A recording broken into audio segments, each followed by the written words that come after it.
عورتیں ان باتوں کی پرواہ نہیں کرتی. تو حالانکہ یہ خالصتاً عورتوں کے مسائل ہیں، لیکن یہ بھی مرد کی ذمہ داری میں آتے ہیں کہ وہ عورت کی نمازوں کی بھی فکر کرے.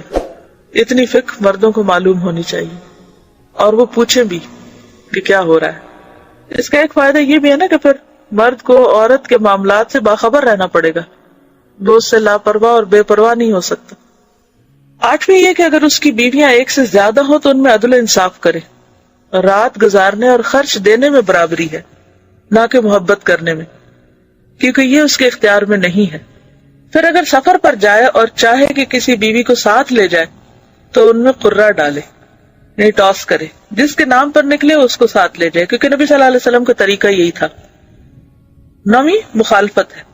اگر عورت مرد کے خلاف اٹھ کھڑی ہو، ان نشوز جس کو کہتے ہیں، قرآن میں آپ سب اس کو پڑھ چکے ہوں گے، یعنی اس کا خاص حق نہ دے یا سرکشی کرے، تو مرد کا حق ہے کہ اس کو ادب سکھائے.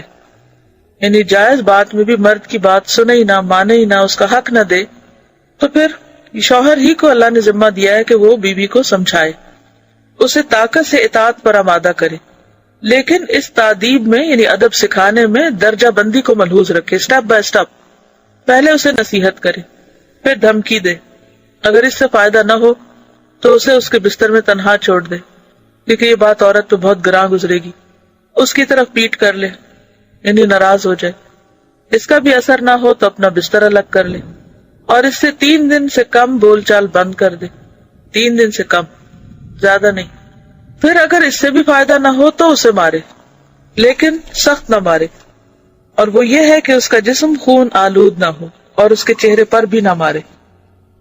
10ویں جماع کے آداب سے متعلق مستحب ہے کہ بسم اللہ سے شروع کرے، قبلے سے منہ پھیر لے، جماع کے وقت اوپر کپڑا ڈال لے، ننگا نہ ہو، اور یہ کہ پہلے کھیل اور مانکا اور بوس و کنار شروع کرے. بعض علماء جمعہ کے روز جماع کرنا مستحب سمجھتے ہیں. پھر جب مرد فارغ ہو جائے تو اسی حالت میں کچھ دیر ٹھہرا رہے تاکہ عورت بھی فارغ ہو جائے، کیونکہ عموماً عورت کا انزال مرد کی نسبت دیر سے ہوتا ہے. حیض کی حالت میں اور پخانہ کی جگہ میں مجامت کرنا جائز نہیں. اگر دوبارہ مجامت کرنا چاہے تو اپنی شرمگاہ کو دھو کر وضو کر لے.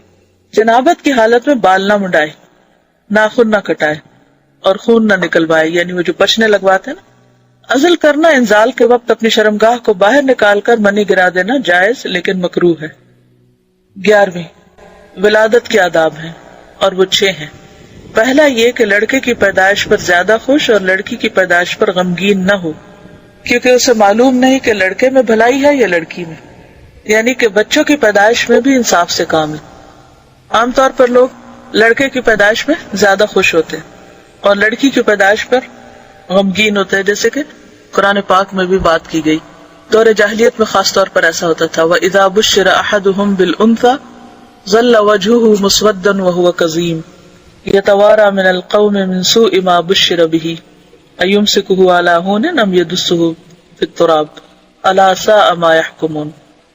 کہ جب ان میں سے کسی کو بیٹی کی پیدائش کی خوشخبری دی جاتی ہے تو وہ غم کے گھونٹ پینے لگتا ہے، اس کا چہرہ سیاہ ہو جاتا ہے، سوچتا ہے کہ کیا اس کو ذلت کے ساتھ لیے رکھے یا مٹی میں دبا دے. کتنا برا ہے فیصلہ جو وہ کرتے.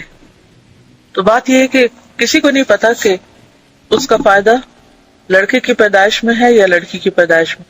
کون کس کے حق میں زیادہ بہتر ہے اللہ ہی جانتا.